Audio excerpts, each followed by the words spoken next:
Hi Fotze, willkommen in der Simulation. Ist das real oder nicht? Oder bin ich auf Koks in einem Roleplaying-Game? Man kann Drogen hier nehmen, zieh 200 Milligramm MMORPG. Ich gönn mir Besäufnis auf Split und dann wird auf After-Session deine Freundin geschickt. Dann gibt's einen freundlichen Tritt und nein, ich streue dir nichts. Kommst du Bordpresse an, dann drück ich Steuerung X. Ich will deine Kunst nicht sehen. Du nervst und erkennst niemals den Punkt zu gehen. Ich feier nicht mit dir in deinem Lieblingsclub auf Es, denn du keck bist nur drauf programmiert, um rumzustehen. Man kann euch Nutten nicht unterscheiden, jeder Spruch ist immer der gleiche. Wenn ich dich anquatsche, laberst du uninteressante Scheiße. Du Statist des Lebens, bist ein hässlicher Glitch. Bei der Charaktererstellung hat Gott auf Random gedrückt. Das Leben ist ein Game und ich bin der Mittelpunkt. Find alle Menschen dumm, um mich nur NPCs herum. Das Leben ist ein Game und ich lebe für den Suff. Schubst die Bots heute durch den Club, um mich Sieht gut nur aus. NPCs Gut. Aber ich habe jetzt so unprofessionell. Ich kann das jeder wegnehmen. Ja, das nennt man. Alter Mann. Du hast eigentlich dein Trinken. Ja, das steht immer noch. Das ist da, also wir sind noch überhaupt nicht ready. So ein Scheissdreck. Mann, Willst du das nicht ich lasse einfach in der nächsten Folge? Ja. Willst du wenigstens von der Idee, vom Ja. Gedanken erzählen? Um es euch bildlich vor Augen zu führen. Wir haben so Mikrofonarme, die dran sind. Und ich hatte eigentlich die Idee, heute das mal so in der Hand zu haben, wie das andere machen. Und irgendwie stelle ich mir das gemütlich vor. Nur habe ich es jetzt vergessen. Und ja, jetzt hängt es halt noch da. Ja. Also ich habe das Gefühl, wir haben ja jetzt extra so einen scheiß Ständer gepostet und der hebt das für uns. Und wenn du das 120 Minuten oder wie viel? Ja. Nein, 80 oder 90 Minuten amigs selber willst heben, 120 ist ein bisschen dann ist das grosszügig. hure gemütlich. Ja, doch, das ist schon gemütlich, glaube ich.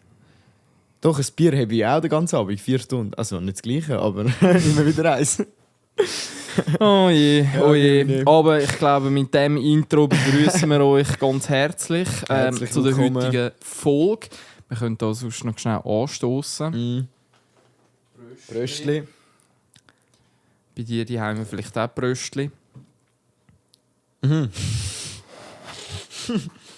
Jetzt habe ich gerade mega lange studieren. Mit wem redest du jetzt, du, Nils? Also so schizophren bin ich schon nicht. Nicht Also, so, schon, aber nicht Uns so. hören im Fall wirklich Leute. Ja, wirklich. Also- Das ist, ich rede nicht zu niemandem, sondern ist ich so. rede zu unseren Leuten. Ja, Mann. Geile Siechen. Und Sie Siechen, ja. Wie wir beide das. Also Oh Mann, oh ist ja Mann. wirklich, ich weiss nicht, wie fest dass wir hier dürfen erzählen, so auch wegen Datenschutz. Nein, also Datenschutz wissen wir, das ist bei uns wichtig. Darum sagen wir nichts. Aber wir können ja trotzdem Prozent. Danke sagen. Aha, okay. Prozent? Ja, Prozent kann man immer Aber sagen. Das ist ja kein aber Datenschutz. ja, das ist kein Datenschutz. Also ja, das sind höchstens Pushcast-Daten, aber im Pushcast ist es glaube ich egal. Also jetzt auch so transparenzhalber, wir können nicht nachschauen, der Nico hat uns nachgelassen, Nein. das geht gar nicht. Aber wir haben auch so ein paar Zahlen, zum Beispiel Geschlechter. Ja, stimmt. Das ist eigentlich witzig. Und das haben wir das letzte Mal einfach einmal wieder seit langer Zeit wieder aufgemacht. Und da sind wir selber wirklich erstaunt gewesen. Ja, also man kann eigentlich sagen, ich begrüße euch alle Ladies. Lustig, Alter. Komisch. Also wie viel ist es? Ich weiß es im Fall nicht mehr. 75% von unseren Zuhörern sind innen. Sind Frauen, sind Ladies. Ich finde das sympathisch. Ich finde das im Fall sehr sympathisch. Aber irgendwo bei weiter oben, irgendwie 40, 45, ist Also noch nachher- jemand, Ja. wo weder noch nicht Ja, binär. genau, stimmt. Genau, und auch Non-binär. den möchten wir heute ganz herzlich. Absolut. Den oder die Absolut. möchten wir heute. Ja, jetzt haben wir mit der hast du sie eigentlich, Ja, eigentlich schon ihn, wieder. oder jetzt haben wir schon Ja. verkackt. Liebe Grüße. Vom Liebe Grüße Fußgas. gehen raus. Live.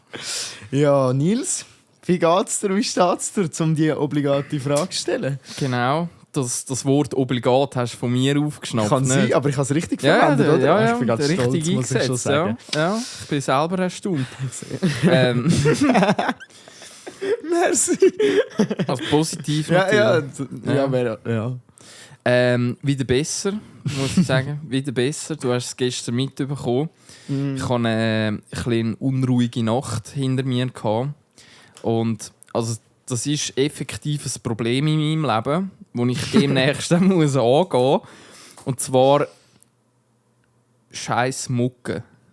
Die verdammten Scheissviecher. Ja, absolut. Und also, aber, ich habe ein bisschen Probleme so ein bisschen mit Einschlafen und Ruhe finden. Und wenn dann so eine verwichste Scheissmucke bei mir im Schlafzimmer drin ist, dann kann ich einfach nicht schlafen. Es geht nicht. Ja. Der läuft einfach nicht. Und das ist vom Dienstag auf den Mittwoch bin ich schon 12:30 irgendwie ins Nest gegangen, ein bisschen später. Danach noch YouTube-Videos zum Einschlafen halt geschaut. Man kennt es. Und dann habe ich bemerkt, so eine Scheissmucke ist bei mir im Zimmer drin. Und ich habe die gesucht mit der Taschenlampe, alle Lichter abgelöscht und ich bin wie ein wie heisst nachts im Museum mit der Taschenlampe so rumgelaufen in meinem Schlafzimmer und ich habe den Siech einfach nicht gefunden. Der ist, ich weiss nicht, was der gemacht hat, der ist einfach verschwunden. Und ist auch nicht so gross. Ja, muss man auch sagen, ja. Aber er hat in meinem Schlafzimmer nicht so viele Möglichkeiten, um sich zu verstecken. Also so, in meinem Schlafzimmer hängen im Moment noch keine Bilder.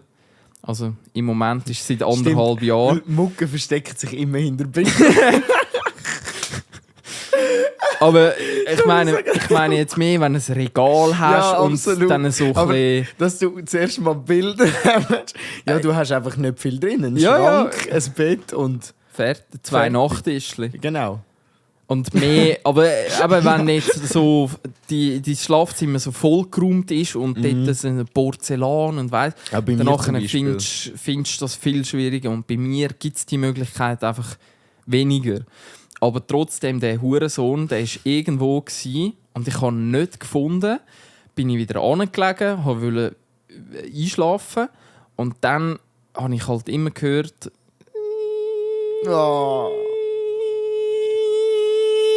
Und dann ist halt immer lauter geworden.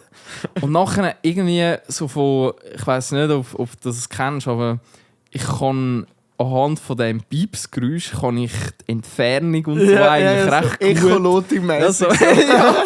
Wie so eine Fledermaus. Ja, wirklich. Und das hat es schon auch. ein paar Mal gegeben, dass in der Nacht habe ich das Surren habe ich gehört und dann aus der Luft, so in die Luft rausgeschnappt und ich habe den Schiff gerade verdrückt. Gerade so.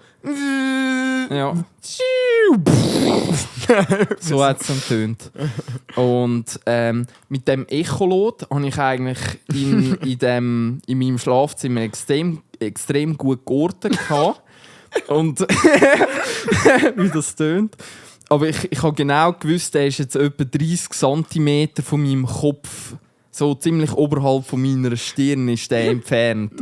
Und das ist ja auch so ein Trick, du musst warten, bis der Siech angehockt ist und in dem Moment schlägst du ihn zu. Ja. Und mit dem Echolot kannst du dann so den Aufprall schon vorberechnen. Und da habe ich gewusst, aha, der zielt auf meine Stirn. Und nachher hat er einfach einen Kamikaze-Angriff auf mich gestartet. Der Siech ist genau auf meine Lippen runtergedüst und einfach innerhalb von einer Sekunde Sturzflug auf meine Lippen. Und ich habe das halt, ich bin voll das Echolot genau, das Echolot hat es aufgenommen. Und ich habe den Siech auf meiner Lippe gespürt. Und in dem Moment habe ich Vollgas. Aber so etwas von Vollgas mit der offenen Hand mir einfach in die Fresse hineingeschlagen. Ich weiss nicht, ob du das kennst. Früher so vom Fußballspiel oder so, wenn du einen Böllen ins Gesicht bekommen hast. Danach hat der ganze Kopf angefangen zu pulsieren und du hast gemerkt, wie dort dann so das Blut zirkuliert. Ich stelle mir das so lustig vor, Alter. Und ich habe einfach also das ist so wirklich eine Selbstzerstörung. Mit der Echolotik, die gut funktioniert und nach dem Box ist nicht ins Gesicht. Aber Vollgas.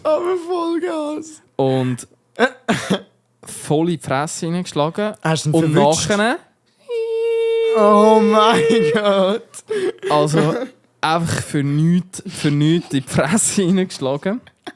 Dann habe ich mir einfach gesagt, so, das bedeutet Krieg. Das ist gerade eine Kriegserklärung.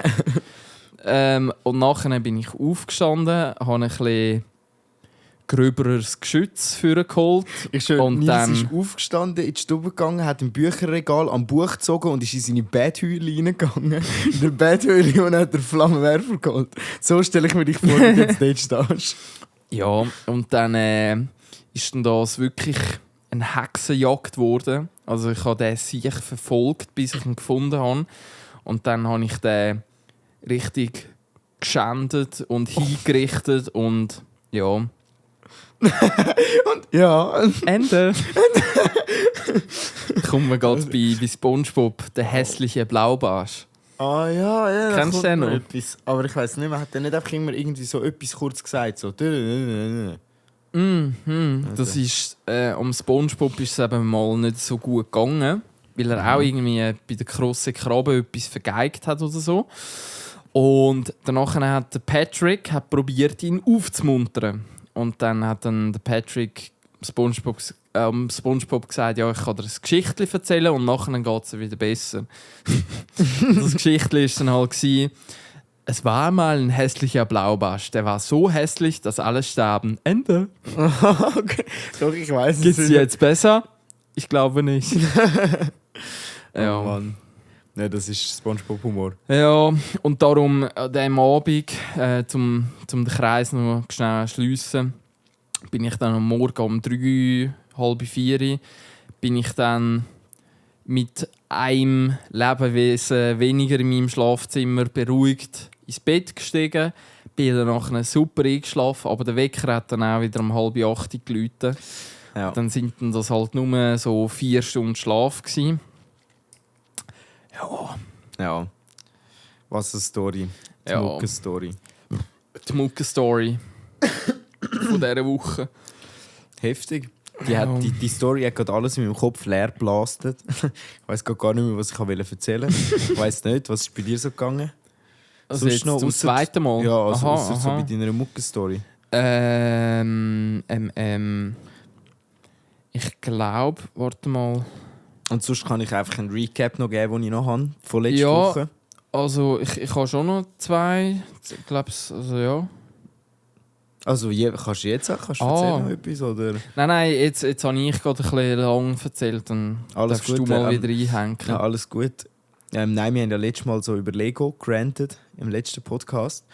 Und ja, wir haben auch recht gehabt mit dem. Also nicht so, dass ich jetzt sage, dass es nicht richtig war. Aber ich habe von Lego jetzt wieder also ich habe mich informiert, allgemein Zeug geschaut und sonst halt Sachen.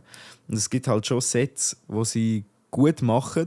Und ich habe jetzt eins gekauft, das ich letztes Mal darüber geredet habe, so von Hogwarts. Und ich bin das jetzt am Aufbauen. Und ich muss wirklich sagen, also ich habe noch nie ein Lego-Set in dieser Größe natürlich. Ich habe irgendwie 170 Stutz gezahlt. Aber ich bin jetzt seit über 4 oder 5 Stunden am Aufbauen. Natürlich auf ganz gemütlich. Und ich bin jetzt grob in der Hälfte. Etwa so. Und das Coole ist halt wirklich, wenn ich jetzt so ein kleines kaufe, dann bist du 2 Stunden fertig. Du zahlst aber trotzdem 100 Stutz, weißt? Und jetzt mit dem Set bin ich einfach sehr zufrieden. Es ist voll mit innen. Du hast viele coole Sachen, die sie sich überlegt haben. Natürlich, weil es halt mit Zusammenarbeit mit Wizarding Worlds passiert ist, die all die Hogwarts-Artikel, all die Harry Potter-Artikel vertreiben. Und es ist ein geiles Teil. Und da habe ich über das nachgedacht. Sie haben geile Sachen. Das Preis-Leistungs-Verhältnis stimmt bei vielen nicht. Aber bei dem bis jetzt fühle ich mich gar nicht preis-leistungsmäßig oder Qualität oder vom Bau her betrogen. Ja, verarscht, ja. Es ist wirklich voll okay. Ja. Das Einzige sind die grossen Teile, die du nur zum Bauen brauchst, die man nicht sieht, die einfach pink, gelb und lila und alles Mögliche sind. Das stresst ein bisschen. Ja. Das ist einfach beim Prozess nicht schön zum Anschauen. Du bist so während dem Bau hast du immer das Gefühl, ich will die jetzt verstecken, Mann. Ja, Weißt du, du willst sie wegbauen. Ja. Aber vielleicht Thema verarscht, das kann jetzt auch sehr philosophisch werden. Aber vielleicht vorweg, Made in Abyss, hast du dort die zweite Staffel fertig geschaut? Nein. Okay. Weil dort, aber mit dem Thema verarscht sein, das hat ja eigentlich immer mit dem persönlichen Wertempfinden. Was ist dir etwas selber wert? Oder bist du bereit, für diese Gegenleistung so viel Geld irgendwie auf den Tisch anzulegen? Ja, das ist in dem Sinne ja genau die Aussage, die ich mache, dass bei den anderen Produkten stimmt das nicht, bei dem jetzt stimmt das aber für mich. Natürlich kann ich die Aussage nur für mich treffen. Ja. Und bei dem stimmt es jetzt. Aber ich will dich jetzt in dem Sinne auch nicht zu fest spoilern. Aber das ist bei Made in Abyss genau so im zweiten Teil von der zweiten Staffel. Das ist ein Anime. Ist das eigentlich genau so der Punkt, wie eine tiefe Schicht, ich glaube die 6. tiefe Schicht funktioniert. Also im Übergang von der 5. zu der 6. tiefen Schicht verlierst du deine Menschlichkeit. Das ist der Fluch von der 6. tiefen Schicht. Und dort, wenn du deine Menschlichkeit verlierst und auch deine ganzen Wertvorstellungen und so, dann muss alles irgendwie anders funktionieren. Und dort im Übergang tut dir der Fluch von der Höhle dir anhand von deinem Charakter und deiner Seele und weiss nicht was, tut er dir eine Form geben. Das ist eigentlich eine geile Überlegung.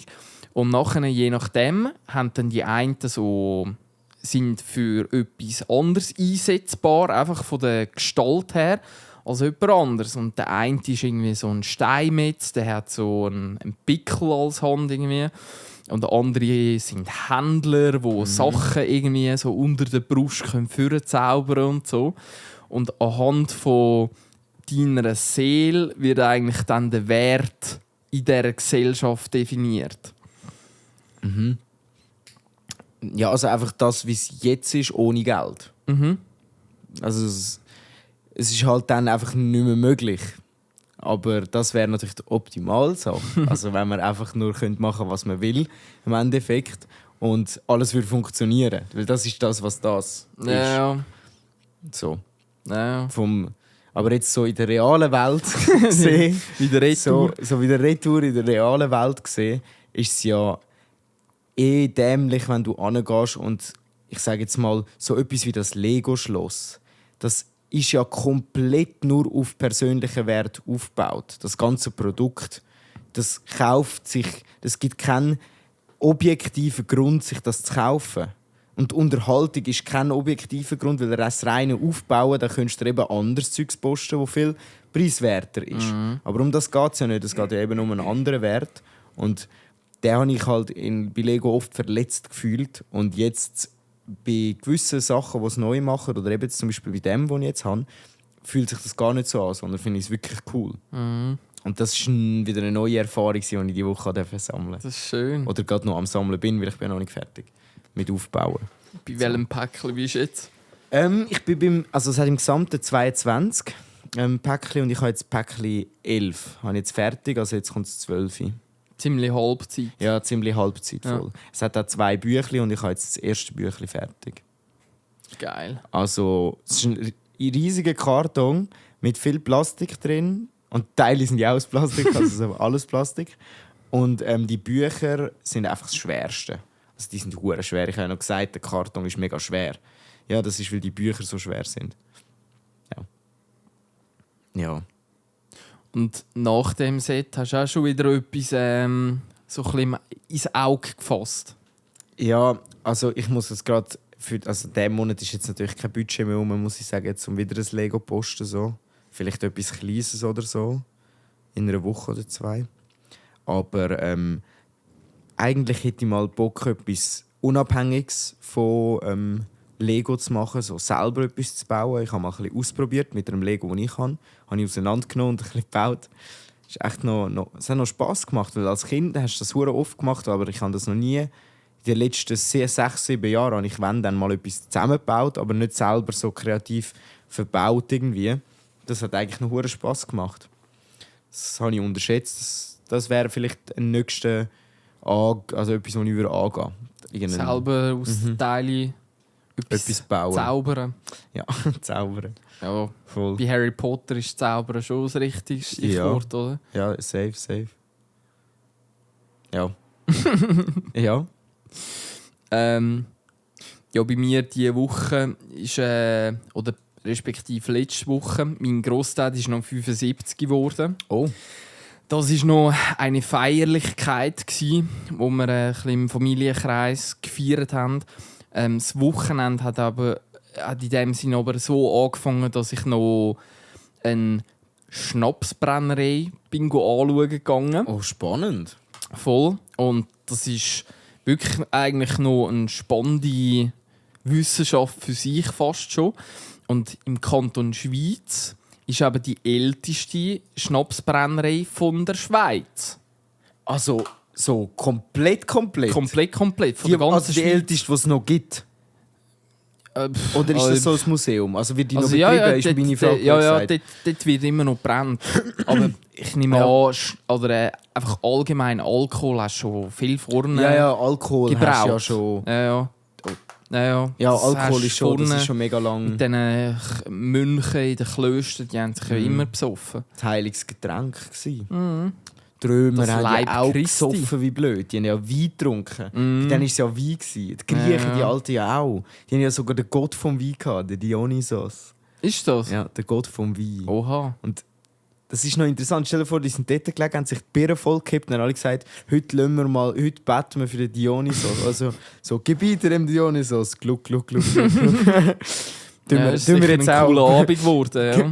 auf den Dionysos. Auf den Typ.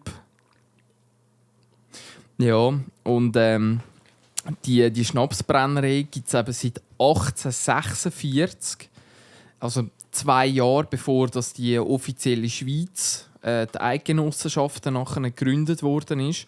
Es gibt ja eben 1291, der Rütli-Schwur, so Uri Schweiz Unterwalden. Und dann mit, soviel ich weiss, eben mit der heutigen Bundesverfassung, so ein bisschen die Grundzüge, die sind dann 1848. Sind dann die, das habe ich auch schon gehört. Genau. Und die Brennerei ist 2 Jahre vorne offiziell aufgemacht worden und die Familie irgendwie zugewandert, ursprünglich von Holland. Und die sind voll innovativ gewesen, halt vor 200 Jahren schon. Und die haben auf einer alten Kutsche so eine Schnapsbrennerei draufgeklatscht. Aha. Also so Kübel. So mobilmäßig. Ja, mobilmäßig. Oh, geil. Ja. Wie heute die Polizei mobile Blitzkästen aufstellt, haben die halt mobil Schnaps brennt. Mobile Blitzkästen? Das sind die am Strassenrand, die so anstellen. Ja, die stehen ja dann schon. Ja, die Kutsche ist schon auch gestanden in dem Moment. Irgendwo ist ja dann alles mobil. Weil du musst ja alles mal irgendwie dort hin tun. Also, nein, egal. Da weiss ich auch zum Beispiel, wenn etwas, ein Baugesuch musst auf der Gemeinde eingeben. Wenn etwas auf einer Rölleliste kann stehen, dann kann es mobil sein. Auch wenn es 2 Tonnen schwer ist. Ja, ja. Dann kann es trotzdem mobil sein. Einfach wenn aber es irgendwie beweglich ist, blöd gesagt, hat der Blitzkasten Rollen? Ja. Also das sind meistens sind das Anhänger. Ah was? Das habe ich noch mit dem Auto, mit der Anhängerkupplung. Also dass man es draufladet, ja, aber dass die selber Räder dran haben und dass das zusammengehört, habe ich noch nie gesehen. Krass. Wow, sneaky beaky. Ja, das ist richtig sneaky. Also ich habe schon schwarze Güssel gesehen, die im Blitzkasten sind. Die Grüntonen, aber in schwarz, sind auch Blitzer. Haben sie da mal Zwoller oben getestet. Schon? Ja, da oben an der Straße. An der Meisterkurve dort? Ja, genau, dort oben runter. Also wenn du von oben kommst, nach der letzten Kurve in dem Sinn, wo du nur noch gerade ins Dorf reinfährst. Ja. Links auf der Seite. Nach dem Meister. So. Ja. So. Aber eben voll innovativ und irgendwie hat er auch noch einen Zugwaggon damals Posten gehabt und ist mit dem Zugwaggon bis auf Rumänien hindern und in jedem Dörfli an dieser oder an der Bahnstrecke hat er auch schnell gehalten, Schnaps Obst verarbeitet und dann Schnaps destilliert. Und der G, der ist 18, der ist wahrscheinlich umgerechnet heute, wäre der Milliardär gewesen. Also der ist ein wichtiger geschäftstüchtiger Mann gewesen. Drogenhandel revolutioniert. ja, ist ja irgendwo so. Schon so, ja. Musst zu den Lieferanten ankommen. Er hat einfach gesagt, ich bin immer so unterwegs. An der Quelle. Wie so ein Kilby, Alter, ist er unterwegs. Voll. Heißt zu viel. Und dann haben wir dort eben die Brennkessel können anschauen und wo die Maische vergärt wird. Und es hat nochmal irgendwie ein Wort gegeben. Mozulieren oder modulieren. Massakrieren. Irgendwie, dort geht es irgendwie um den Unterschied zwischen Schnaps und Geist. Ah, das warte mal. Ja habe ich auch schon gehört. Oh Gott, nein, da komme ich in ganz, ganz gefährliches Halbwissen. Jedes Wort, das ich sage, ist falsch. Keine Ahnung. Soll ich einhängen? Okay. Also, das haben sie uns dort erklärt. Und zwar, Schnaps tust du eben brennen. Und für Geist tust du zum Beispiel bei Waldbeere. Das sind ja ganz kleine Beere. Genau, das ist ein Melissengeist zum Beispiel oder so. Genau, zum Beispiel Melissengeist oder bei Beeris macht man es auch noch öppe, wo eine Art nicht so viel Früchte und so vorhanden sind. Also kleine Früchte und wenig Fruchtfleisch. Und oder einfach kleine Einzelstückchen. Ja, das weiss ich auch nicht. Ja, egal, sorry, ich weiß einfach wenig irgendwie. Ja, und, wenig. Und dort so tust du die Früchte ein paar Wochen in 100%igem Alkohol einlegen und das dann nachher wieder verdünnen mit Wasser. Okay. Und das ist ein Geist. Aber es gibt doch gar keinen 100%igen Alkohol. Sondern 99,99. 100% gibt es nicht. Ich glaube nur 86 oder so etwas. Warte mal schön. Ja, wo man im Migros... Oh nein, im Migros kannst du keine. Aber sonst, wo offiziell kannst kaufen, ja. Also 100% nein, trinkst du einfach nicht. Nein, das eh nicht. So, aber ich meine, ob das physikalisch überhaupt möglich ist. Ja. Ich will googlen. Ich habe das mal falsch vielleicht auch gelernt, weißt du? Erzähl etwas weiter, sonst ist das komisch. Genau, Geist. Und dort tust du Früchte eben einlegen und danach wieder rausnehmen und verdünnen. Und bei Schnaps tust du das gären. Und dann die Maische tust du dann erhitzen, destillieren und dann gibt es einen Vorbrand, einen Mittelbrand. Oder nein, Vorlauf, Mittellauf und Nachlauf. So 3 Stufen und die ersten 2 Liter Schnaps, das wissen die D-Max zum Beispiel schauen, musst du irgendwie wieder wegleeren, weil das blind kann machen wegen der Blausäure. Alter, krass. Was hast du herausgefunden? Gibt es 100% Alkohol und wenn ja, wo bekommt man den? Oh mein Gott.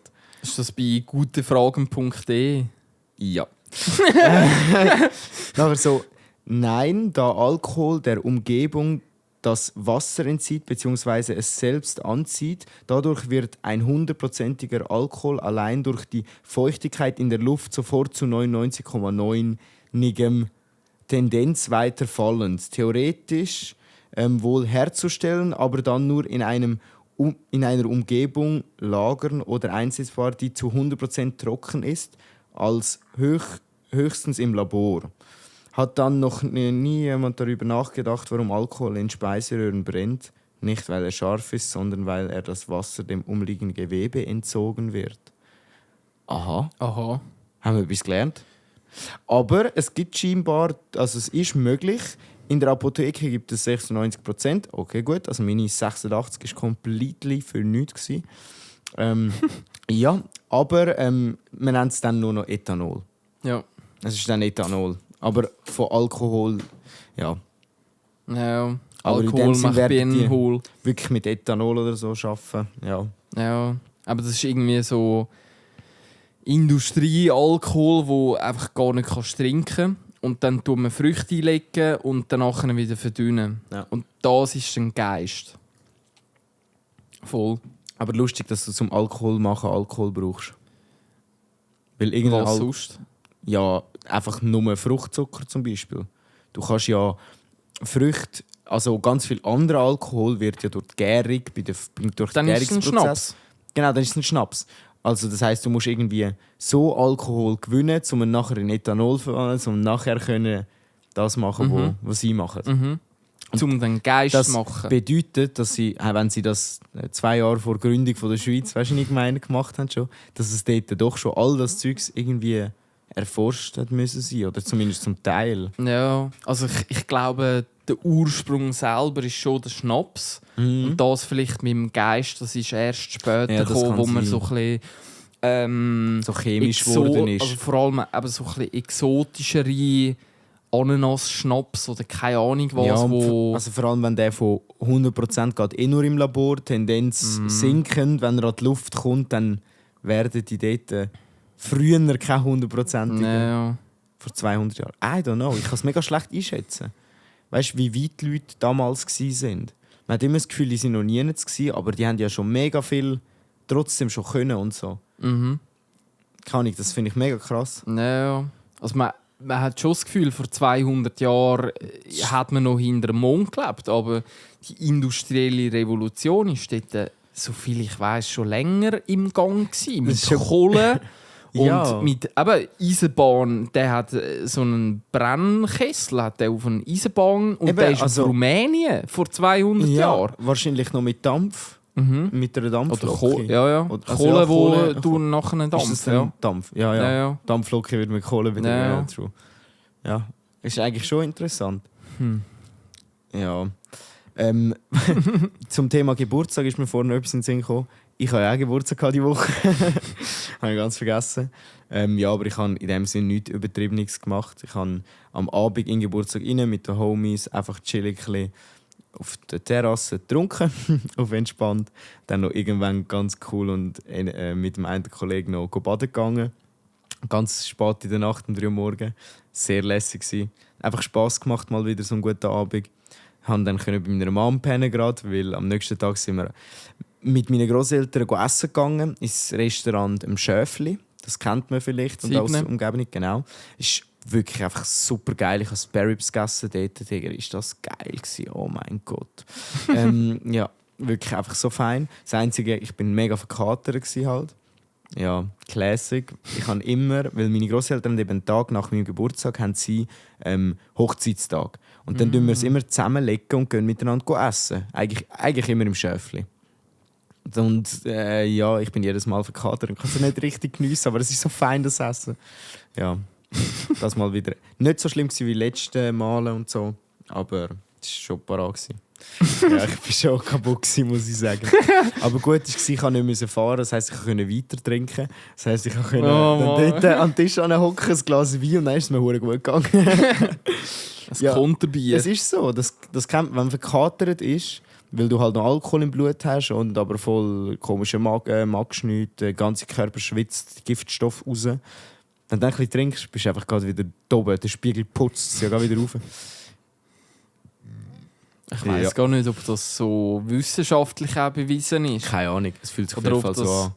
Oh, Also, ich glaube, der erste Drink hat ja immer so einen Effekt. Also auch wenn ich jetzt das Bier denke, das wir am im Podcast trinken, ich meine, nichts macht mich so betrunken wie das einzelne Bier am Nachmittag. Irgendwie.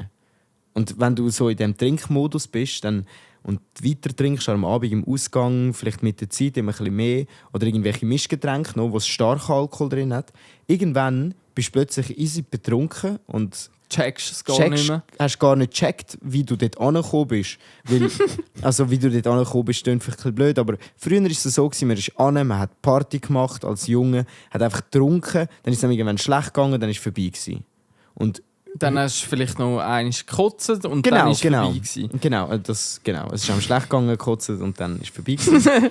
Und das ist wie gewesen, du hast auch irgendwann hure schnell nach Trinken hast du gemerkt, wow, ich bin komplett nicht mehr da.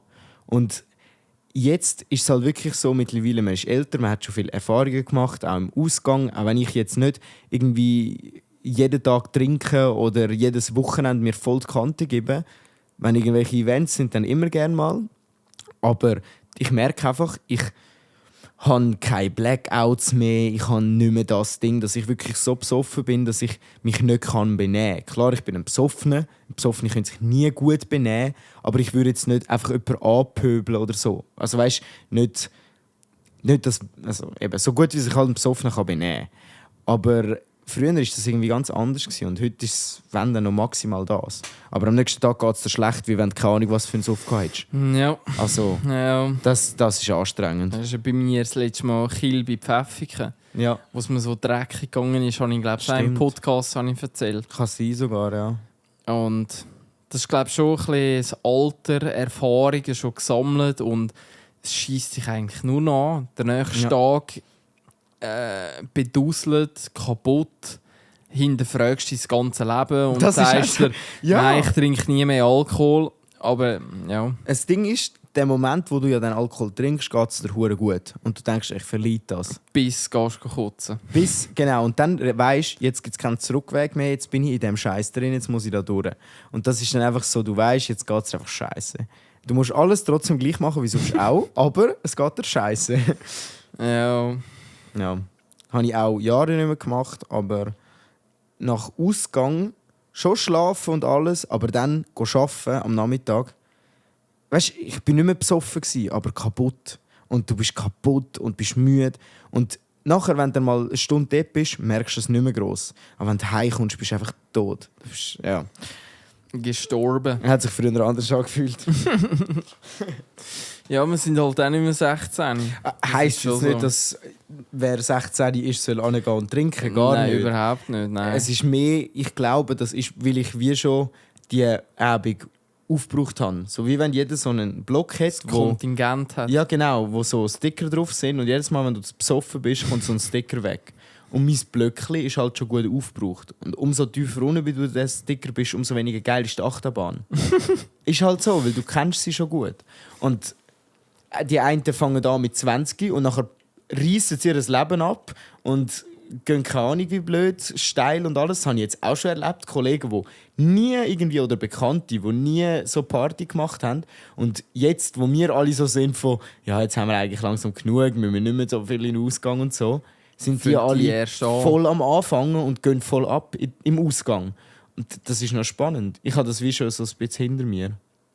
Das Gefährliche in unserem Alter ist jetzt auch jetzt nicht speziell auf uns bezogen, aber einfach wenn ich links und rechts im Umfeld schaue, man hat vielleicht schon fertig studiert, man hat ein sicheres Einkommen, wo theoretisch in Alkohol kann investiert werden.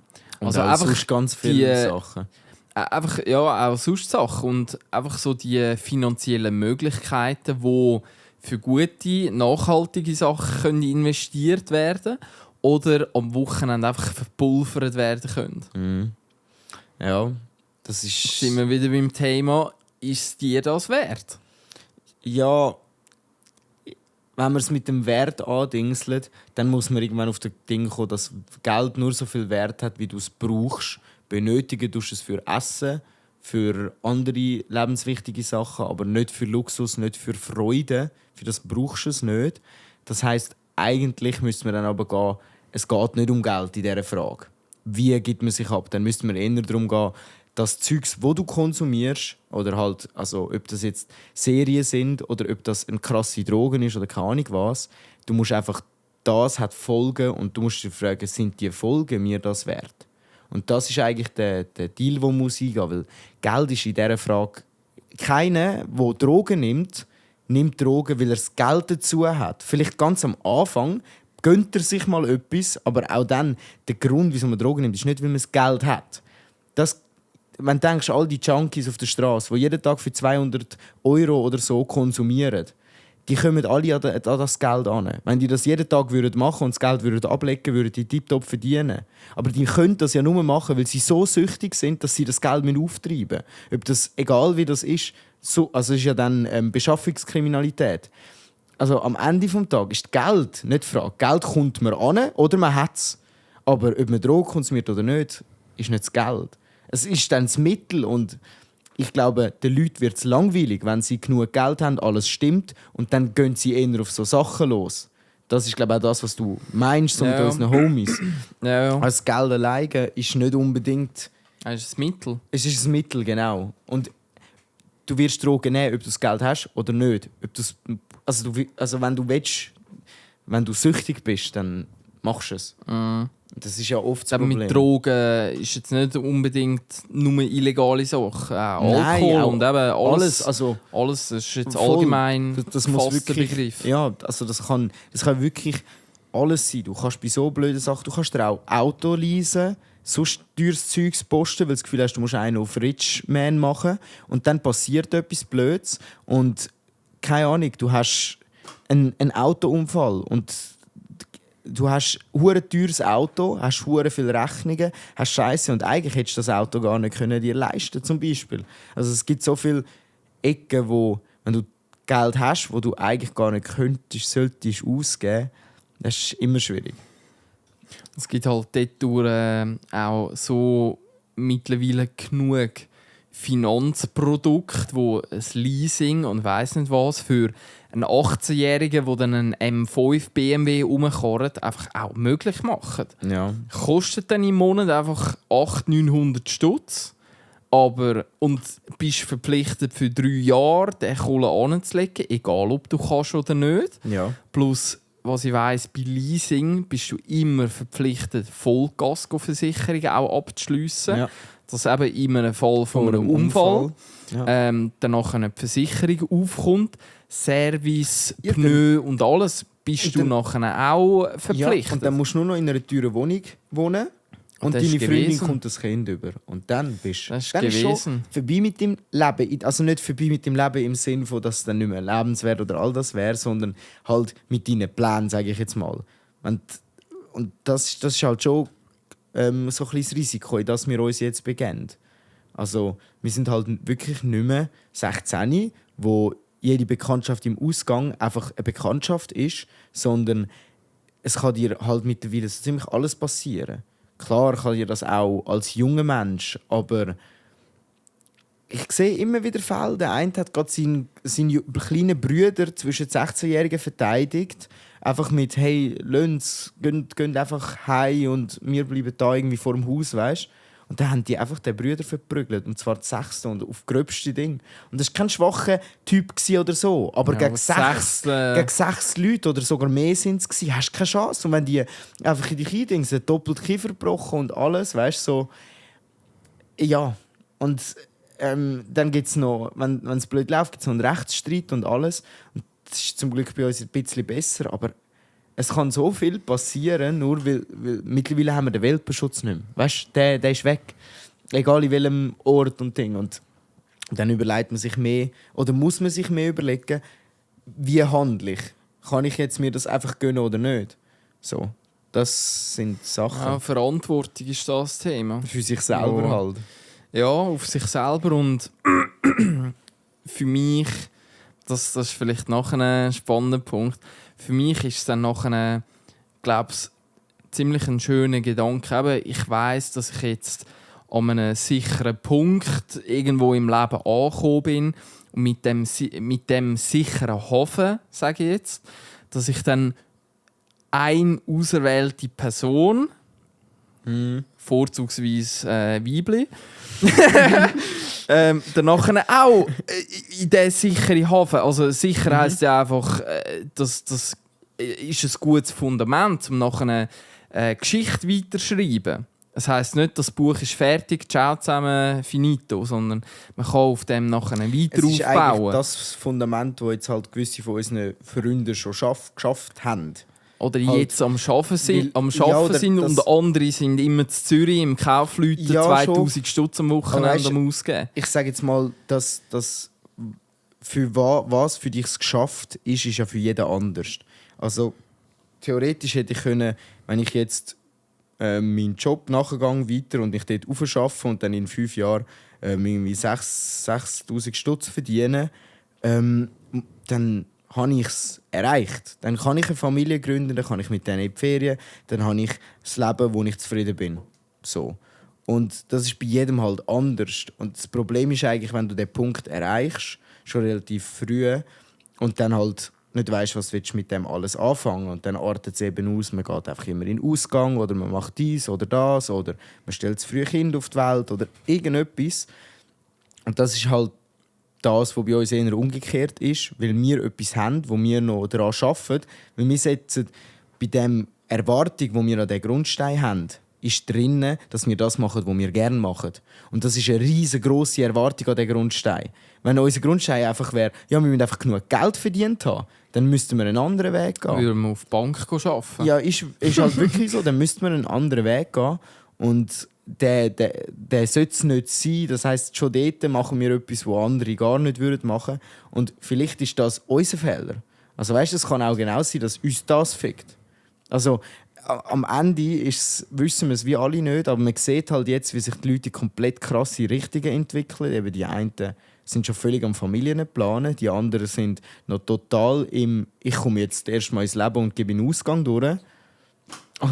Ja, und am Ende weiss keiner, was dann wirklich daraus wird. Mhm. Es ist halt einfach nicht mehr so Kindergetue.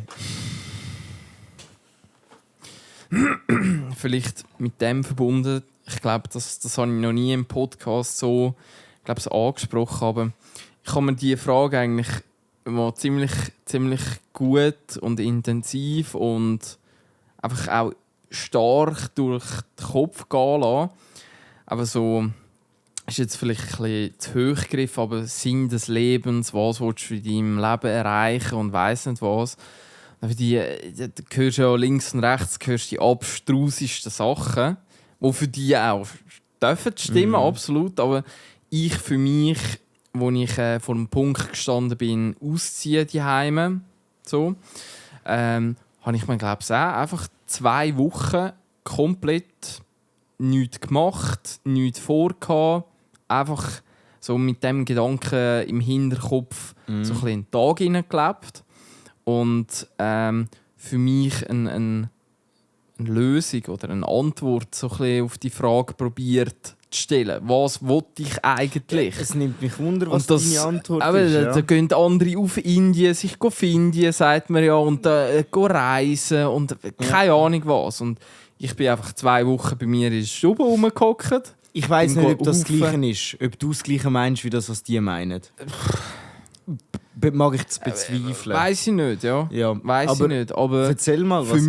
Für mich genau, habe ich mir eigentlich gesagt, dass mein Ziel soll sein, dass mit den Sachen, die ich mache, ich zu jedem Zeitpunkt mein 8-jährige und mein 80-jährige Ich eigentlich stolz auf mich schauen. Egal, ob ich jetzt 15 bin oder dann einmal 40, 50, keine Ahnung. Und wie so der 80-jährige Nils schaut oben runter und der kleine Nils schaut unten rauf. Und beide sollen so sagen, hey, du bist auf einem guten Weg, du machst genau etwas Erfüllendes und so. Dass das so ein bisschen die Antwort auf diese Frage für mich ist. Das Lustige ist ja, ich würde halt, die Frage an sich ist halt ein bisschen, dass du gar keinen abschliessenden Gedanken kannst stellen auf die Frage. Weil am Ende ist eigentlich die abschliessende Frage, was bereust du im Leben? Weil was du nicht willst, ist bereuen. Das ist eigentlich das Einzige. Am Ende von deinem Leben möchtest du nicht bereuen. Und so lebt jeder sein Leben. Der eine macht schlaue Entscheidungen, manchmal machst du auch Entscheidungen, die nicht in dem Sinn stehen, natürlich. Aber es geht darum, bereuen. Und dort gibt es ja eben das Buch, wo wir auch schon darüber geredet haben, dass man das, was man nicht macht, was man nicht zugelassen hat, bereut. Und ich glaube, das, was du gut ansprichst, eben mit dem, der Junge soll zufrieden sein und der Alte, ist eigentlich bei mir halt auch das, ich möchte einfach mit meinem Lebensweg an sich glücklich sein. Also, es wird immer schlechte Sachen geben, es wird gute Sachen geben, aber ich möchte nicht immer die richtige Entscheidung treffen, sondern ich möchte zufrieden sein mit der Entscheidung, weil ich sie aus einem Grund getroffen habe, der richtig war für mich. Und mit dem versuche ich gar nicht unbedingt zu denken, was haben meine Entscheidungen jetzt in 80, also wenn ich 80 bin, mit mir gemacht. Sondern der klare Anspruch an meine Entscheidung ist einfach, dass ich sie treffe, weil ich sie wirklich für mich muss machen. Weil ich es für mich muss machen, weil es mich mehr würde. Ich würde es bereuen, wenn ich es nicht mache. Und ich habe in dem Sinne das Glück, dass Sachen, die mich hätten können umbringen oder keine Ahnung was, noch nie auf dieser Liste gestanden sind. Aber am Ende ist es so, es gibt auch blöde Sachen, die ich möchte machen und möchte probiert haben. Wie es zum Beispiel das Lehrabbrechen ist und sein Ding durchziehen. Ich gehe mit dem Komfort, auch wenn ich weiss, dass es nicht die richtige Entscheidung im herkömmlichen Sinn war. Aber für mich war es die einzige treffbare Entscheidung. Weil ich wusste, das schießt mir am meisten an, wenn ich das nicht probiere. Meinem Zeug arbeiten. Und ich glaube, bei allen wichtigen Entscheidungen ist das mir einfach immer wichtig. Was habe ich am meisten Angst davor, dass ich es bereue, wenn ich es nicht mache? Und nicht unbedingt, ja, wie glücklich bin ich mit dieser Entscheidung später oder nicht, weil das ist ja schon ausgeschlossen. Wenn ich das mache, was ich am meisten bereue, dann bin ich in der Vergangenheit glücklich und auch in Zukunft glücklich und auch in meiner Vergangenheit happy mit dem. Und ja, das ist spannend, weil bei den Sachen, wo ich die Entscheidung nicht aufgrund von dem getroffen habe, sondern aus dem Moment raus oder einfach aus «ja, jetzt ist richtig», obwohl ich weiss, eigentlich will ich das jetzt gar nicht, weil ich möchte eigentlich noch probieren, in diesen jungen Jahren jetzt Single zu sein. Und dann ist man trotzdem in einer Beziehung und nach 2 Jahren oder länger ist man dann wieder draussen und merkt, «Jo, ich habe das eigentlich gar nicht wollen, ich habe das vorher schon gewusst» und habe mich aber von dem einfacheren Weg leiten lassen. Und das sind nicht Sachen, die ich bereue, aber wo ich im Nachhinein weiss, hätte ich gescheiter das gemacht, was ich eigentlich dort schon gewusst habe oder geahnt habe, dass es mich stören wird. Weil wenn du den Gedanken ja schon hast, dann wird der nicht weggehen. Also du wirst wieder so über das denken. Und, ja, es ist eine mega philosophische Frage. Mhm. Aber am Ende muss jeder für sich selber wissen. Natürlich, ja. Und kann selber abrechnen, ob sich das gelohnt hat, ob es sich nicht gelohnt hat, ob er zufrieden ist mit seinen Entscheidungen. Ich glaube, wichtig ist einfach, dass man Entscheidungen für sich selber trifft und nicht für andere Leute. Und das ist nie gut. ja, und das machen aber halt ganz, ganz viele Leute. Also das machst du, weil du als Kind musst du das. Als Kind musst du ganz viele Sachen machen, weil das andere Menschen dir sagen. Und irgendwann wirst du plopp ins Erwachsenenleben hineingerührt und dann müsstest du eigentlich lernen, dass du genau nicht das machst, was dir einfach gesagt wird, sondern dass du das machst, was du für richtig haltest. Und das ist ein riesiger Umklick. Und wenn du das nicht machst, sondern du laufst halt einfach mit oder du machst es halt einfach, dann passieren Sachen, die du nachher bereust. Weil es ist nicht deine Entscheidung war. Und klar... Und es gibt vor allem keine Belohnung. Ja, wenn folgsam dich einfach nein, gar Dings nicht. liest. Also vor allem, es ist halt wirklich, es gibt nur eine Strafe. Weil wenn du dich für etwas bewusst entscheidest und es ist im Nachhinein falsch, dann kann man sich darüber ärgern, ja, und vielleicht ist es auch ganz ein schlimmer Fehler gewesen, aber dann hast du dich trotzdem für das, was du richtig hast, entschieden und das weißt du ja auch im Nachhinein noch. Also wird es eine scheiß Situation sein, aber du bist nicht schon im Clinch, weil du aufgrund von einer die Entscheidung getroffen hast. Also lieber lebe ich mit einer schlechten Entscheidung von mir. Keine Ahnung, das ist natürlich hart, weil wenn du eine schlechte Entscheidung triffst, Dann ist musst es du mit den scheisse. Konsequenzen auch Du musst umgehen. ja, und dann musst du damit leben und das ist nie schön. Aber wenigstens geht es dann weiter führen. Du gehst jetzt mit den Konsequenzen um, du siehst deine Schuld ein. Aber wenn du schon nicht bewusst deine Entscheidung getroffen hast, dann Ja. gibt es auch keine Schuld. Und ich glaube, wenn ich mit dem durchs Leben gehe, dann ist die Frage, werde ich glücklich, bin ich glücklich, wie immer sollte die beantwortet bleiben. Mit «Ja, ich bin gerade glücklich», weil es ist das, was ich eigentlich auch will machen. Ja. Aber eben, wir müssen an dieser Stelle festhalten, das ist nicht der einfachere Weg. Einfacher ist es, einfach machen, was einem gesagt worden ist, Kopf abstellen, blind nachlaufen, blöd gesagt. Und so kommst du eben, das ist ja das Ding, so kommst du auch durch. Ja, Und also es sicher, kann auch ja. gut sein und das kann auch das Ziel von Leuten sein. Aber wie... Genau, also wenn das ja das vielleicht. Ziel ist, dann wird es erfüllend sein. Ja. Wenn es aber gar nicht wirklich das Ziel ist, sondern sie machen es nur, weil sie das Gefühl haben, das wird von ihnen erwartet oder so, dann rennen sie etwas in ihnen rein, das sie nie wird erfüllen können. Und das ist ja, ich vergesse das nie mehr. Ich habe so auf TikTok durchgestrollt und es war so ein Taliban oder etwas gewesen. Also wirklich, also nein, ist jetzt vielleicht gerade ein bisschen blöd, aber einfach jemand, der auf Arabisch den Koran predigt hat, aber wirklich mit so, also ein bisschen kriminell hat es ausgesehen. Ja. Es war wirklich nicht so Fishy. sauber gewesen. Ja, ein bisschen fishy. Und dann hat der Typ aber auch irgendwie gesagt, dass es gibt einfach Sachen, die strebenswert sind. Das sind innere, eigene Motivationen. Und es gibt Sachen, die sind nicht erstrebenswert. Und das sind äußere Motivationen.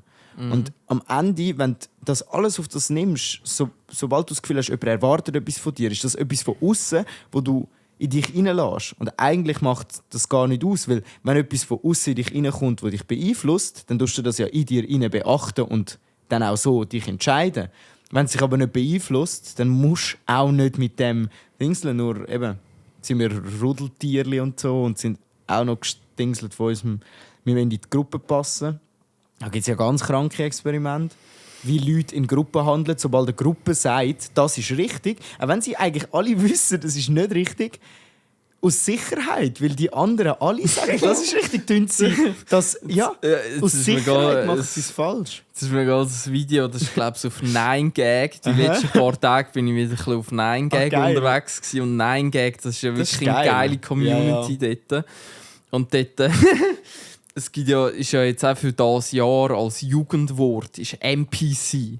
Ist Nein, wirklich? Ja, NPC ist auch so ein Jugendwort. Nennen wir die Folge Und NPC. Das ist NPC. Das ist eigentlich wirklich ein geiler Das ist ein Titel. geiler Name, oder? Ja, und Sim-Fötterli als Ja, Thumbnail, genau. Aber dann so einer von TikTok, sonst fast. Und dann machen wir so ein Sim-Ding drüber. Das grünes Diamantli. Ja. Aber es ist irgendwo, ich weiss jetzt nicht mehr genau wo, ich hätte jetzt gesagt Pakistan, Indien, so irgendwie dort von den Gegebenheiten her. Und dann sind 150 Leute in einer Reihe angestanden. Und die vorderste Frau war einfach am Handy irgendwie am Umdrucken. Und das war einfach eine Scheinkolonne. Und der Übertitel war, ja, ich bin auf einen Fehler in der Matrix gestoßen. 150 Leute stehen für etwas an, aber es gibt gar nichts. Und der hat die Schlange von vorne so gegen hinten gefilmt. Und die vorderste Frau war einfach am Handy irgendwie aufs Taxi am Warten. Und die hinten dran, die haben gemeint, die alle angestanden da ist Baustelle oder irgendwie Blinklicht, Fußgängerstreifen. Ja, sie folgen alle blind einfach dem... Die haben den Kopf einfach abgestellt. Aber das sehe ich so oft jetzt auch, wenn ich im Restaurant arbeite. Wenn die Leute anstellen, sobald sich jemand von der falschen Richtung her anstellt, fangen alle an, machen alle mit. Sobald jemand fragt, darf ich noch ein extra Ketchup, fragen alle. Vorher, wenn du keinem das gibst und am ersten sagst, nein, 60 Rappen, keiner fragt. Aber das ist wirklich so, die Leute haben gar nicht, im Moment zählt dann nicht all ihre Werte, die sie eigentlich kennen und wissen. Nein. Wenn es ein anderer macht, dann kann ich ja auch. Und das tut eigentlich gerade so Fragen von allem, Klima, Rassismus, alles. Das zeigt es eigentlich gut auf. Sobald es andere in ihrem Umfeld machen, haben sie das Gefühl, sie können auch. Egal, was ihre Werte sagen. Jetzt hast du einen spannenden... Aber auf das läuft es raus. Ja. Und das kannst du auch umgekehrt dingseln. Weil du dich unwohl fühlst mit etwas, dann schaust du und dann siehst du, die fühlen sich auch unwohl mit dem, darum machen sie das. Ich schliesse mich denen mal an. Das ist genau das Gleiche. Am Ende geht es nur um Sicherheit, Unsicherheit, aber eigentlich macht doch einfach das, was ihr... Genau, eigentlich macht das, was ihr für richtig haltet. Und wenn sich das mit jemandem korreliert, dann ist das geil und dann gibt es coole Gruppen und das ist lässig. Wenn das aber nicht so ist, dann gibt es ganz komische Gruppen und ganz komische Gründe, wieso die Leute auch sich dann unterhalten und so. Das ist einfach weird.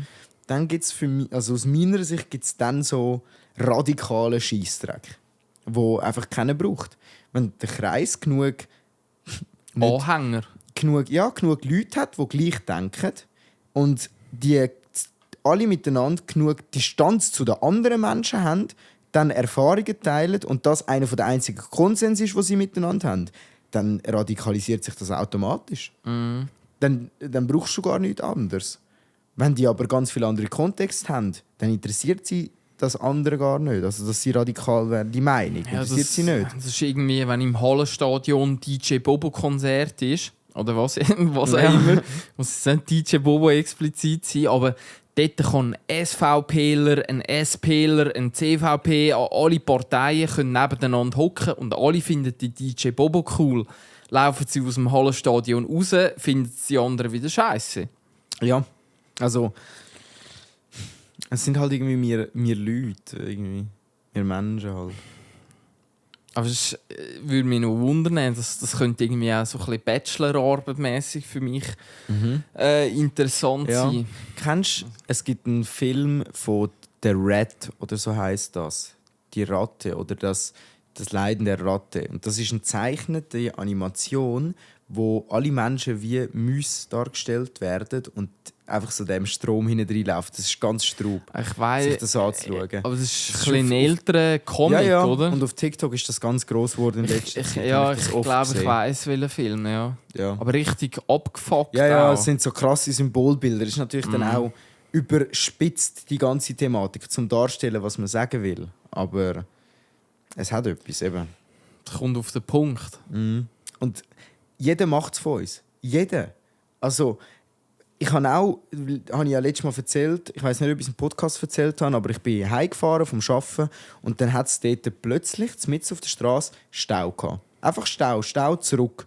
Und ich bin mal angefahren, es sind schon etwa so 20 Autos da gestanden. Ich habe vorher geschaut, habe nur irgendwo orange Lichtlinien gegeben, so wie von einer Baustelle oder so. Ich habe gedacht, okay, gut, in dem Fall gibt es eine Ampel. Und dann bin ich dort gestanden und du hast keine Informationen. Was machst du? Du orientierst dich an allen anderen Menschen. Dann haben wir realisiert, so, okay, aber es ist ja keiner ausgestiegen. Also man denkt, vielleicht geht es gerade weiter. Dann habe ich aus dem Fenster geschaut, ein anderer hat auch noch aus dem Fenster geschaut und so. Und dann hat ganz vorne einer aus der Schlange sich ausdingselt und ist auf die andere Spur gefahren und ist weggefahren. U-Turn. Genau. Und dann, nach etwa 5 Minuten in dieser Ding stehen und warten, 5 Minuten ist lang. Dann ist einer rausgefahren und dann, wumm, alle.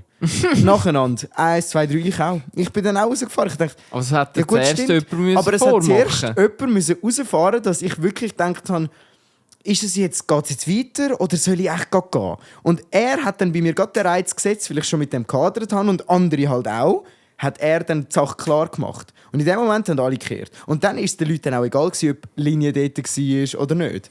Weißt du? Also, das ist so eigentlich genau in meinem eigenen Leben. Und wie willst du es sonst machen? Ich hätte jetzt auch dort einfach stehen bleiben, wie es ja andere auch gemacht haben. Und es wären, nachdem das fast alle gekehrt haben, dann auch noch Leute gegeben, die, nein, da ist eine weisse Linie, Ja. nein, da dürfen wir ja nicht kehren. Und dann wird es auch solche gegeben, die zuerst gesagt haben, nein. Und dann plötzlich haben sie gesagt, okay, jetzt gehen wir Das doch. machen ja auch und dann, andere, dann darf genau, ich auch. Ne, und so wie ich halt. Und dann solche, die erste Welle wie abgewartet haben, dann finden, nein, kann man nicht machen. Und dann nach so 5 Minuten geht nochmal eine. Ja, also komm, jetzt gehe ich doch auch. Und dann wird es nochmal so wie eine zweite Welle gegeben haben, weißt du? So zwischendrin niemand mehr, weil alle gefunden haben, ja, nein. Und das für Idioten. Genau, und dann so 5 Minuten später, die Welt sieht eigentlich schon wieder anders aus. Komm, wir gehen auch. Ja. Ja, am Ende des Tages. Also ich würde jetzt das nicht allgemeingültig, formulieren, aber mit dem Ziel und so. Am Ende des Tages musst du für dich den besten Weg finden und es muss für dich stimmen. Und wenn es dich anschießt zum Warten, aber Strassengesetz bitte nicht ignorieren. Ich kann das sagen, ist ja, kein Aufruf. Das ist, nein, gar aber nicht. wenn es fahr dort durch, wo Ja, du und willst. es war ja in dem Sinne auch dort keine gefährliche Situation gewesen. Du Also siehst schon weit rauf, ja. Du siehst alles. Ja, also, ja. du hast gesehen, auf der anderen Seite ist gar nicht gelaufen. Oben war ja gesperrt gewesen. Ich gehe davon aus, dass die andere Seite auch gesperrt war. Haben dann die anderen eben auch realisiert. Aber es ist so das Gruppendenken, das sich dort gut dingselt. Und klar ist jetzt das eine harmlose Situation, wo man das auch machen kann. Also wo das kein Problem ist. Aber es gibt einfach Situationen, wo das nicht mehr harmlos ist. Also, ich will jetzt da keine grossen Themen aufmachen, die gerade aktuell sind, aber es gibt viele Beispiele, wieso dass es nicht gut ist, wenn man einfach nur hinten reinläuft. Weil dann verliert man irgendwann seine Werte. Und am Anfang, blöd gesagt, ja, kann man sagen, am Anfang steht man für Frieden und plötzlich steht man für Krieg. Und das, weil man Einfach blind nachlaufen. blind nachläuft. Zuerst ist man für «Nein, es soll sich keiner abballern» und dann ist man plötzlich für «Ja, wobei, jetzt sind die anderen schon böse gewesen, jetzt müssen wir es abballern». Ja, und die brauchen jetzt vielleicht gleich ein paar Panzer. Und Panzer sind ja eigentlich, wir haben ja Panzer und dort brauchen sie und dann... Ja, und das ist ja dann nochmal eine andere Nach dem Frage. Panzer gibt es einen Flugis. Tut man sich mit verbrüderten Staaten sozialisieren, wenn die angegriffen werden und nicht? Und da ist es irgendwo moralisch schon so, doch, man muss denen helfen. Aber ist das so ein Fall, egal von... Also, es ist jetzt eigentlich auch gar nicht, meine Aussage ist gar nicht spezifisch irgendwie ein Krieg von Ukraine gemeint gewesen, sondern einfach allgemein für Krieg. Es ist ja immer ein bisschen das. Am Anfang gibt es eine Seite, wo der Aggressor ist und die andere Seite sich gegenseitig als die Schlimmen darstellen, bis man in der Bevölkerung nicht mehr für Frieden ist, sondern für die anderen runterbouncen. Und das ist ja das grösste Scheissdreck. Ja, und es wird einfach eine klare schwarze Linie zwischen Gut und Böse. So, egal ob jetzt Ukraine oder welcher Krieg auch immer. Es wird, das sind die Guten, das sind die Bösen. Zu welchen gehörst du? Es ist wie ein moralischer Sprung. Am Anfang sind wir alle gut und glauben an Frieden. Und plötzlich springt man über die Linie von «Zum meinen Frieden zu haben, muss ich andere Menschen nicht töten». Von dem springt man über zu «Ich muss plötzlich andere Menschen umbringen». Die anderen sind das Problem. Genau. Und man muss das Problem wegmachen. Genau, und das ist natürlich logisch, wenn dich jemand anders angreift, dann denkst du ja, Mann, ich muss zurückballern. Ist ja so. Aber das macht das Problem ja nicht kleiner. Und wenn wir ja wissen, dass deine das Werte, so... wo du am Anfang eingestanden bist, Ja. niemand will eigentlich Krieg. Nein. Die sollen Kopfteile aufhören. Und darum passiert ja das auch nicht wie im Hollywood-Film, dass sie jetzt aufhören und dann haben sich alle in den Armen und finden, ja, ist geil. Gut, müssen wir nicht mehr Blut vergüssen, weil jetzt ist unser Boss ja tot. Der passiert ja nicht, weil es werden ja alle gegeneinander aufgestachelt, sodass jeder Letzte eigentlich denkt, das ist gerade gut, was ich mache. Obwohl er noch vor 2 Wochen vielleicht sogar schon noch gedacht hat, ich würde nie jemandem etwas zu leid tun. Ja. Ganz spezifisches Thema. Es gibt Situationen, da ist natürlich alle Gewalt gerechtfertigt, wenn du angegriffen bist auf dein Leben und du hast deine Kinder bei dir, dann würde ich mich auch auf alles verteidigen. Weißt du, wie ich meine? Und dann ist das Thema auch Notwehr. Genau. Notwehr. Absolut. Das ist ja auch im ZGB ist das wahrscheinlich. Kann sein, ja. Oder im StGB. Gar nicht so wichtig. Es ist auf jeden Strafgesetzbuch. Fall im Aber es Gesetz. ist, Notrecht, das ist ein Recht. Es ist ein Recht und es ist auch wichtig, dass ich klarstelle, dass nicht das gemeint ist. Es geht ja nicht darum Notwehr, sondern es geht halt um Gegenwehr. Also dass du dann, weiss es nicht. Es ist ganz eine schwierige Frage, aber am Hass schürt Hass und es geht einfach nur weiter so. Gut, aber jetzt sind wir vom Thema so Wir sind von blind nachlaufen, sind wir quasi so in Krieg abgerutscht. So. Ja, also abgerutscht, das ist ja eigentlich Also schon... es ist ein Damit es Krieg ein gibt Fall. zwischen 2 Völkern, müssen die Völker blind den anderen nachlaufen. Sonst würden, wenn die Menschen alle bei gesundem Menschenverstand sind, würden sie wissen, der dort hinten hat mir nichts gemacht. Und ich ihm nichts gemacht. Das ist Politik und alles aussenrum. Eben, also bei Krieg braucht es die Manipulation. Sonst würde das gar nicht gehen. Also ja, Ja, das fair, ist ja das Behinderte. Ja. Oder ist es eingeschränkt? Nein, das kann nicht. Ja. Aber es ist eben vom blind nachlaufen. Es gibt aber auch Sachen, die so ein bisschen knicken. Ich weiss nicht, früher Kesslers knicken, an alle OGs, die das kennen. Kesslers 10 knicken, Dinge, die sie nicht tun sollten, wenn wenn sie sie Auto Alkohol fahren. wenn sie Alkohol getrunken haben. Ja, Ist das genau, gewesen? Und nachher kotzt nachher er im von innen dran. Ja. Und das war damals als Kind einer der besten Gags, die es gegeben hat. Er, der an die Windschutzscheibe kotzt, von innen am Auto, schaut er so und stellt den Scheibenwischer an. Das ist verdammt geil, ja. Einfach witzig. Aber ich sage jetzt zum Beispiel auch, man wartet, bis der andere, zum Beispiel Geburtstag, mit Wein anstoßen. Also so das Geburtstagskind nimmt den Wein und sagt, hey, Prost zusammen, zum Wohl, bla bla bla. Und vorne tun die anderen eigentlich nicht anstoßen. Also das Folgsame ist dort aufs Geburtstagskind, aber in dem Sinne respektvollen Kontext so verankert. Es gibt halt viele Eigenschaften von dem Nachlaufen, die wir alle geil finden und die gut sind. Weil das hat mit Respekt ja dann zu tun in dem Sinn. Das ist zum Teil schön. Als Jugendliche will man die Riten brechen, weil man findet, man muss da rausbrechen, wir armen Siechen. Und dann merkt man irgendwann, dass es ja eigentlich schön ist, dass jeder am Tisch wartet, bis er isst, bis alle haben, zum Beispiel, so Sachen. Und ja, da ist dann, glaube ich, jedes Mal ein individueller Einzelfall, ob so etwas angebracht ist oder nicht. Weil eben, wenn wir darüber reden, dass alle warten, bis wir miteinander anfangen zu essen, da hat es nichts Negatives für mich dran. Da hat es nichts Negatives. Und wenn ich jetzt aber, da gibt es halt Sachen, die Negatives haben. Und zwar sehr Negatives, ob es Zwangsheirat oder Sachen sind, die bei uns heute nicht mehr gibt, aber damals auch gang und gäbe war. Also Zwangsheirat, du hast halt einfach, deine Eltern haben dich verheiratet. Nicht unbedingt, dass jetzt das als so, aber das ist, am Ende ist es Zwang gewesen. Also weißt, eine Empfehlung. Ja, eine Empfehlung, und wenn du es nicht tust, landest du im Keller. Wahrscheinlich, ja. So nach dem Motto. Ja. Ja, ist sehr, auch wieder ein vielschichtiges Thema, wo eben beim Essen auf den anderen warten ist gut und respektvoll. Genau. Auf dem Schlachtfeld warten, bis der Gegner wieder Munition hat, dass alle Munition haben, läuft irgendwie nicht. Nein.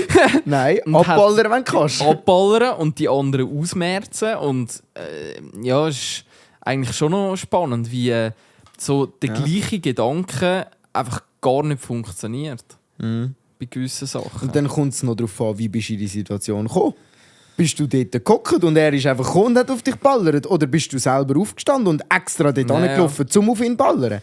Hast du selber in die Situation gekommen oder hast du es nicht wollen? Das ist so krass. Da habe ich noch eine coole Meldung von 9gag vernommen. Also Quelle hochgefährlich. Überhaupt nicht gesichert. Du hast die Quelle aber angegeben. Ich habe eine Quelle angegeben. Also ich bin ich schön aus dem Schneider. Ich hätte den Typ von 9gag zusammengeschissen. Aber angeblich ist ein russischer Helikopterpilot mit einem Kampfhelikopter, irgendwie so ein russisches Modell, ist in die Ukraine geflogen. Und der war irgendwie so mit dem weißen Fähnchen am Wedeln, dass sie ihn nicht aus der Luft oben runtergeholt haben. Ist er gelandet mit dem niegelnagelneuen Helikopter, ist ausgestiegen, Hände hoch so. Und er ist russischer Soldat und er hat wie die neueste Technologie von der Russen an den Ukrainer übergeben und dafür hat er jetzt Asyl in der Ukraine beantragt. Und der wird aber Quelle hochgefährlich. Keine Ahnung, ob das wirklich so passiert ist.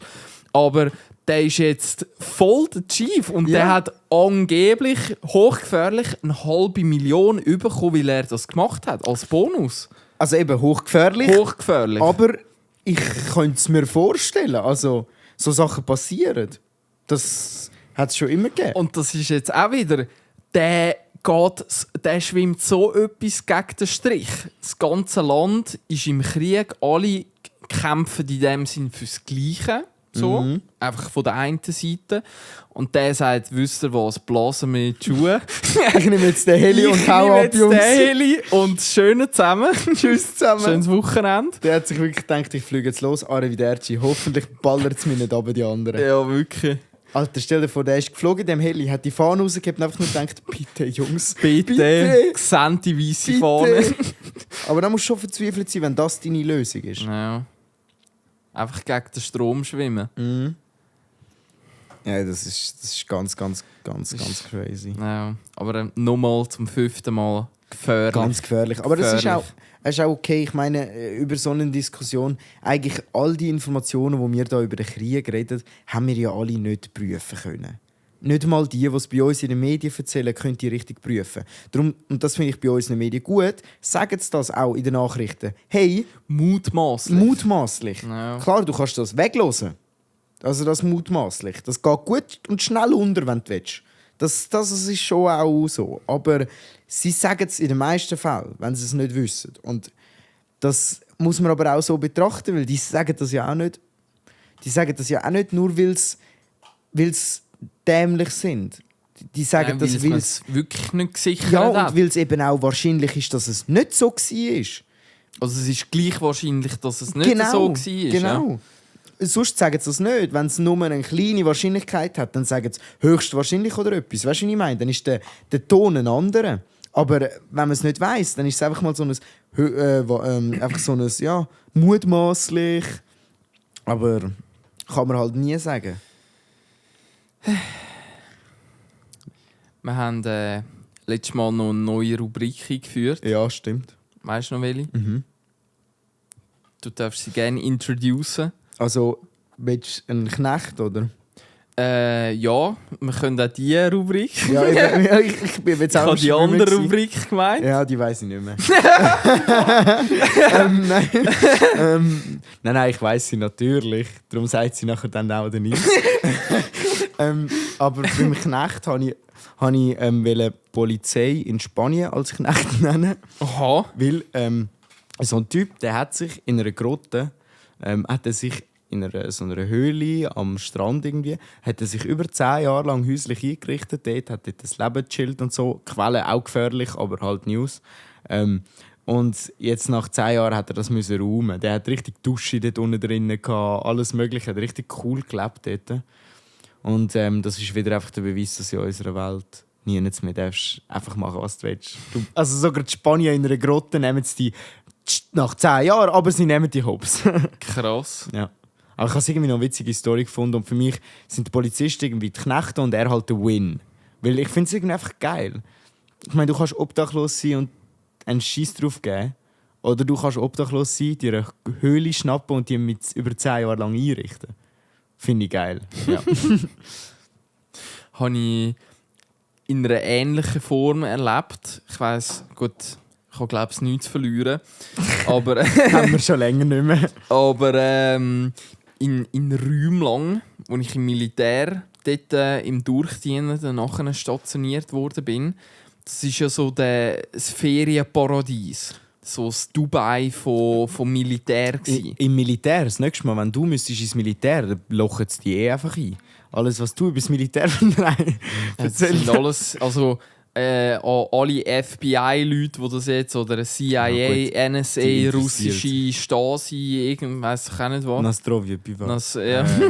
Privet, Cevak. Aber in Räumen lang, dort vor 10 Jahren ist das so schätzungsweise plus minus gsi, hat es eben so einen hohen Mann auf Platz gehabt. Mhm. Und der hat in Räumen lang sein Paradies aufbauen. Mhm. Und eben, das ist irgendwie ein Oberst oder irgendwie so jemand. Ja, nur nicht zu genau sagen, das ist glaube ich schon gut. Ich weiss nicht, ob es ein Oberst war, keine Ahnung. Aber einfach irgendein Höhe. Super glaubwürdig. Nein, ich weiss wirklich nicht. Aber es ist einfach ein Höhe. Nicht genau, nein, ich weiss es also nicht. Weil es gibt Oberst, nachher ist Brigadier, dann Divisionär, Korpskommandant und dann... Da kommen die selber nicht mal draus, also scheißegal. Ja. Es war einfach eine Höhe Einfach einer Platz. So. Nicht du. Und nein, vor 10 Jahren. Aber der wollte sein Paradies bauen. Und der hat die Einsatzpläne für RS oder für WK-Soldaten hat der amigs gemacht. Und der hat immer geschaut, dass Zimmermann, Schreiner, Blättchenleger, das, wo komplett nicht in die Kaserne reingehören, dass die dort ankommen. Und die haben dann während dem WK-Dienst die Hütchen gebaut. Und die haben so einen Hobbyraum mit Töckeli-Tisch. Also ist das immer noch? Gibt es das immer noch? Das darf ich nicht sagen. Okay, gut. Ja, natürlich keine Also ich habe es Informationen. gesehen, aber ich darf es nicht sagen. Also eben keine Informationen, der Nils darf keine Informationen preisgeben. Ich weiss es eh nicht und darum sage ich jetzt einfach, es gibt es noch. Ich habe keine Ahnung, darum ich weiß nicht, aber ich vermute es jetzt. Also dort, wo ich es gesehen habe, hat es noch gegeben, aber ich darf nicht Eben, das ist genau vor 10 Jahren. Eben, vor 10 Jahren. Ich behaupte aber, dass es heute noch gibt, aber ich habe keine Ahnung, ich bin im Militär gewesen. Auf jeden Fall 2018. Ich habe wirklich keine Ahnung. Egal. 2018, als ich im Militär war. Ja, aber das sind nicht 10 Jahre. Jetzt hast immer die Leute aufgeboten und dort, der ist sogar so weit gegangen, dass der im Ricardo alte Militärsachen, so Auktionen, so alte Haflinger und Autos, die es ausgemustert haben, hat der privat mit seinem Geld gepostet und dann, aber ich weiss nicht, ob es das noch immer gibt. Also hat es den mal Hops genommen? Ja, der hat es mal gut, Hops genommen, weil es eben nie gegeben hat. Gut, eben. Ja. Aber der hat seine WK-Soldaten für Ricardo-Auktionen geschickt, um die ersteigerten Autos. Und der hat sich ein Privatmuseum Alter, also what the fuck? Für das zahlen wir Militär? das sind Steuergelder. Das sind unsere Steuergelder. Ja, und meine Doppelhotel-Dings da auch. Zum Beispiel. Also, Frechheit. Ja. Eine Frechheit. Sage ich ganz ehrlich und deutlich. So, ich spreche jetzt, wie diese Leute im Militär sprechen. Genau so sprechen die, das weiß ich. Nein, bei unserer Ausmusterung war es aber auch so. Wir sind dort vorne angestanden.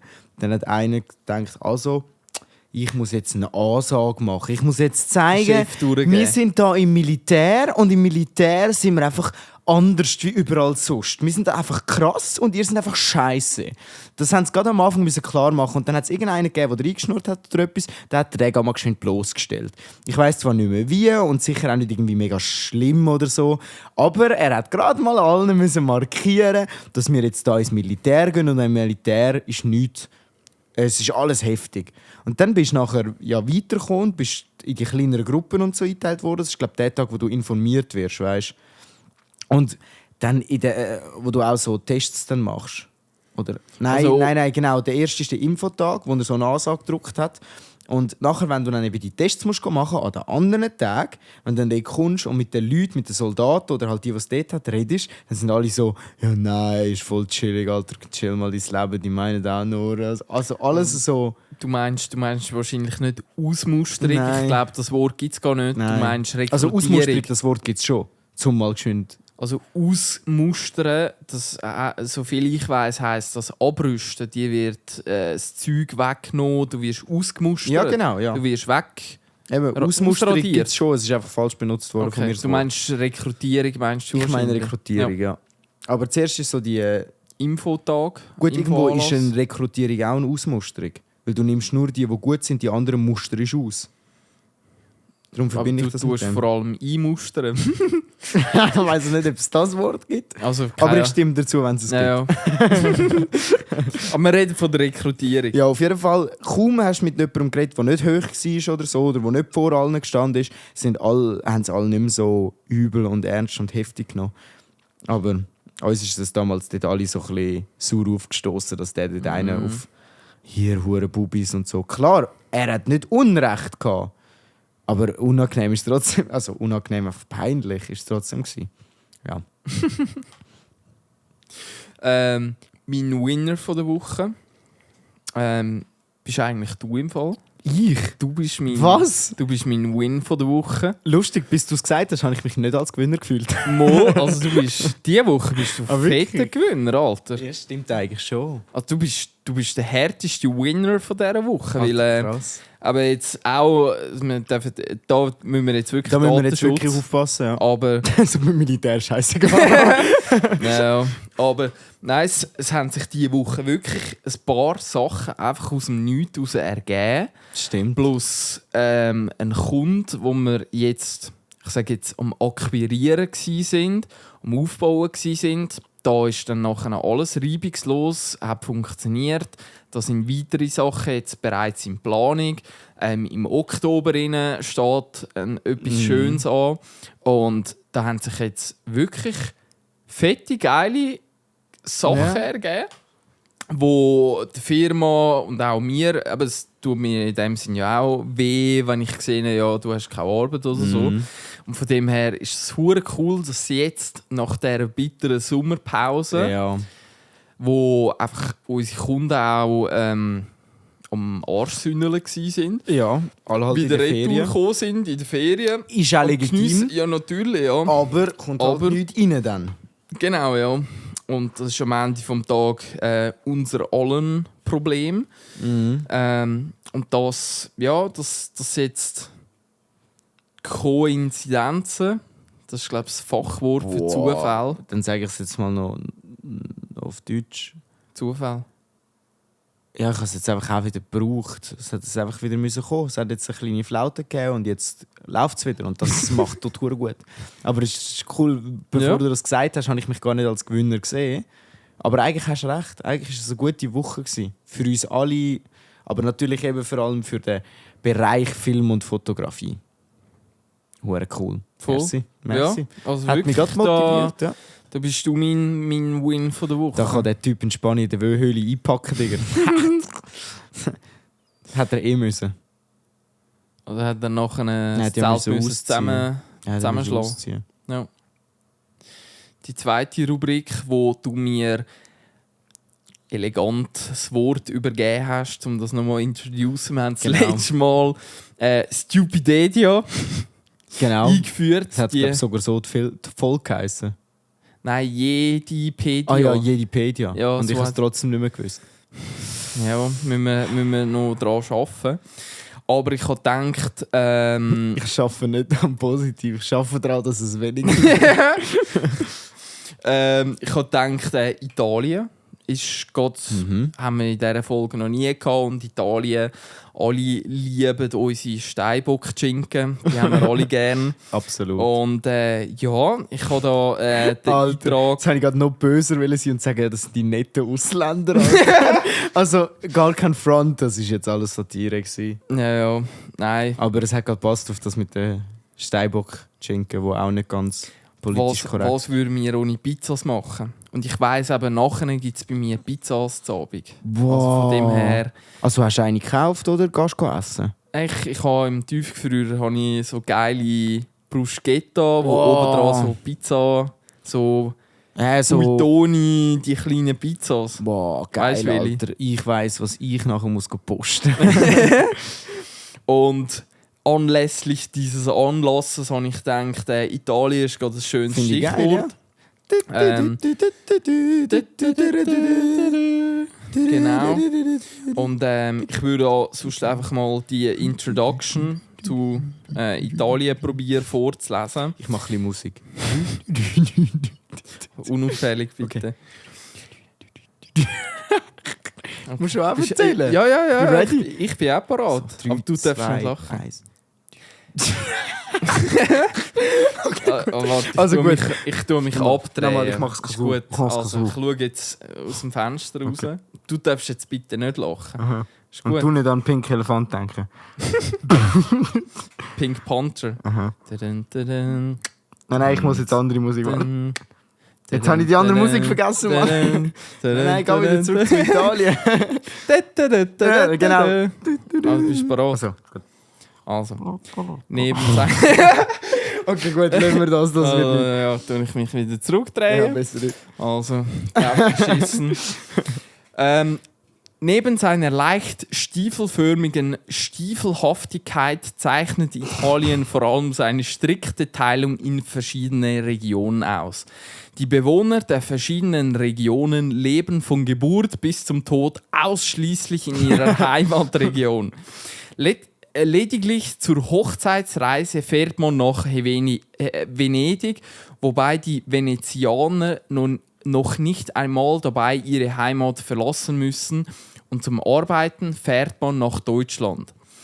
Italien beginnt im Norden mit einem Gebirge, danach kommt ein Fluss und dann kommt wieder ein Gebirge. Nach dem sich im Süden ein paar Inseln anschließen. Da hat sich ein wahrer Geologe Gedanken gemacht. Ja. Das restliche Italien ist auch sehr gebirgig. Ein wahrer Geologe. Einige der Berge sind nach oben offen und man kann in sie hineinschauen, wie in Mamas brodelnden Kochtopf. Italien ist auf dem Land sehr ländlich und in den wenigen großen Städten sehr urban. An den Hängen der Berge wird jedoch einem anderslautenden Gerücht zuwider kein Wein angebaut. Wie sich das Gerücht entwickelt hat, ist nicht mehr festzustellen, aber schon in der Zeit der alten Römer verbreitete es sich über ganz Europa. Kein einziger Tropfen Wein ist je in Italien angebaut worden. Stattdessen überziehen die Hügel und Berge harmonische Plantagen von Birnen, Oliven, Melonen, Palmen, Feigen und vor allem Weintrauben. Digga. Aber der war gut, der war noch witzig. Also es gibt... Oh. Oh. Also es gibt jetzt da von Also vor allem den jeder... Architekt habe ich gut, den Geologe habe ich gut gefunden. Ja, Der der ist in Berge wirklich beschrieben stabil. hat. Das muss ein Spezialist Das sein. muss wirklich ein Spezialist sein. Und, Vor allem im Land ist es eher ländlich. Also wirklich. ja, also weil ich ja auch gerne in Südtirol in die Ferien gehe, würde mich jetzt, es gibt jetzt in die Provinzen aufteilt, gibt es auch noch einzelne Dinge. Ich würde jetzt da gerne für mich selber einfach Südtirol noch schnell anfangen. Südtirol ist ein relativ neuer Teil Italiens. Früher gehörte die malerische Alpengegend mit vielen Apfelbäumen noch zum Kaiserreich Österreich-Ungarn. Als allerdings in ein paar historischen Verwicklungen Sophie Chotek und Chotov und ihr Mann erschossen wurden und dann im sogenannten Alpenkrieg einige prächtige Berge und anschließend das ganze Kaiserreich gesprengt wurden, wurde Südtirol italienisch und blieb es bis heute. Das lag nicht im Interesse der dort ansässigen Bevölkerung, denn in Südtirol isst man sehr gerne Kaiserschmarrn und Palatschinken, keine Ahnung, mit Paladin und sehr ungern Pizza und Pasta. Aha, ja, es würde jetzt noch weitergehen, aber... Also sie sind in dem Fall nicht so gerne Italiener. Das weiss ich, das stimmt im Fall. Die Südtiroler sehen sich nicht als Italiener. Wir haben es auf Wikipedia nachgelesen. Stupidedia. Alles, was wir vorher, alles, was wir vorher gelesen haben, ist offiziell. Alles offiziell bestätigt und von Gesichert. Wissenschaftlern anerkannt. Alle Geologen. Wissenschaftler sind sich einig, weil das haben die Wissenschaftler ja so an sich. Die sind sich immer einig. Der Menge folgen. Faktisch bestätigt. Notariell beglaubigt. Ja. Zum Arschenputzen kannst du es auch brauchen. Das ist der gleiche Sinn. Voll. Voll. Ja, Ja, wir haben wieder mega viel und lang geredet. haben wir lang geredet. 90 Minuten. Ja. Dann, Also doch mal 90 Minuten. Dann in ihrem Film würde jetzt irgendwelche Musik kommen und dann der Abspann anfangen. So, oder Glassepause. Glassepause? Glassepause. Wieso Glassepause? Gibt es doch immer bei Filmen. Aha, ja, einfach Pause. In Ja. der Mitte. Stimmt. Haben wir noch nie gemacht. Wieso eigentlich nicht? Gut, auf Spotify kannst du einfach Das auf Pause Ding ist, drücken. Ich glaube, wir würden eher... Ich hätte mal Lust, das wäre so wie ein Stream-Marathon mäßig, dass du aber halt nicht streamst, sondern dass du einen Podcast-Marathon machst mit irgendwie 2 Stunden, halbe Stunde Pause, 2 Stunden, halbe Stunde Pause, 2 Stunden, halbe Stunde Pause, 2 Stunden. So dass du 8 Stunden eigentlich Podcast-Folge hast, wo halt dann immer wieder Pause machst, aber alles am gleichen Tag aufgenommen. Und dann ist das halt wie der gleiche Effekt. Am Anfang weisst du noch mega über was reden. Irgendwann wird es immer interessanter. Also interessanter, ich weiss nicht, ob man das überhaupt schafft, weißt du? Ich glaube, das schafft man gar nicht. Ich habe das noch nie Also irgendwo wir können gesehen. das schaffen. Ja, ich habe das vor allem noch nie irgendwo gesehen. Dass jemand einen Podcast-Marathon macht. Also dass jemand eine 8-Stunden-Folge Podcast raushaut als Special. Ihr habt es jetzt gehört, Podcasts sind die ersten, die von dem geredet haben. Einfach falls das mal ein Thema ist. Aber weil, keine Ahnung, ich finde eben den Gedanken vom so sich in Extremzustände versetzen mit so etwas eigentlich noch recht spannend. Weil es wird dann auch für die Leute irgendwann spannend. Ich meine, was passiert, wenn du... Irgendwann kannst du einander nicht mehr zuhören. Irgendwann ist es komisch. Also, weißt, Gehst dem anderen einfach auf den Sack. es wäre ein totales Experiment. Ich sehe mich schon nach so 2-3 Stunden, weil ich immer noch weiterrede und der Nils die ganze Zeit «Nein, jetzt kommt Ich halt habe dein Hunger, Schnauze.» lass mich im Frieden. Ja, gegessen haben wir in der Pause. Essen tun wir schon. Ja, Pause würden wir schon machen. Ja, immer eine halbe Stunde. Immer Ist nach das dann 2 noch Stunden eine halbe genug Stunde. Extremzustand für dich? Ja, also ich würde schon sagen, weil du musst ja essen aufs WC und so. Irgendwie musst du ja das machen. Du kannst ja sagen, man bleibt immer drinnen. Immer on air. Und dann machen wir es wieder Würdest du es stetig. bereuen? Nein, ich schwöre, wenn ich es nicht mache, würde ich es bereuen. Genau darum sage ich das, Mann. So ist es. Nein, ist jetzt gerade nur so eine Idee, wo mir gerade in den Sinn gekommen ist. Ich würde so etwas halt viel eher auch in Verbindung mit Livestream, so Ja. ein bisschen mit dem würde ich das noch eher Aber dann ist es sehen. nichts Neues mehr. Dann ist es nichts Neues. Aber würdest du dann auf Spotify... Ich glaube, das geht im Fall gar nicht mit unserem Abo. Das kann sein. Wir haben pro Monat haben wir irgendwie 3600 Minuten, die wir aufladen können. Ich weiss jetzt gar nicht, wie viele Stunden das dann sind. wird das dann halt einfach 3 Wochen Pause und 1 Tag 8 Stunden. Aber das ist mir vorne, das hätten wir eigentlich in der Sommerpause sollen machen und nicht einfach auf Hawaii in die Ferien. Darum können uns das vielleicht die Leute auch übel. Nein, Scheissdreck. Nö. Ich nehme es langsam gemischtem Hack übel. Wir sind immer noch in der Sommerpause. 3 Monate machen es, glaube ich. Aber auch, also sie dürfen ja auch mal und so, alles gut. Trotzdem vermisse ich es, Mann. Aber es gibt ja Pfuschkasse, also von dem her für Alternativen ist gesorgt. Genau. Ich wollte Promo machen, aber eigentlich muss ich keine Promo machen. Wenn Pfuschcast das Substitut vom gemischten Hack für dich darstellt, dann schreib es gerne in die Kommentare. Genau, falls du Geld hast, das du nicht willst, meine IBAN steht in der Beschreibung. Einfach überweisen. Und mit Nein, lasst sie, behaltet euch das Geld bei euch, Alter. Ja. Alles gut. Aber investiert es nicht in Ausgang, in Alkohol, weiss nicht was. Dann doch besser im Pfuschcast. Dann besser im Pfuschcast, genau. Nein. Aber ja, ich glaube... Nils, du darfst die letzten Worte haben. Ich verabschiede mich. Peace out. Peace out miteinander. Schaut auf euch. Schaut links und rechts, wenn ihr über die Straße lauft. Und mit dem schönen Abend zusammen.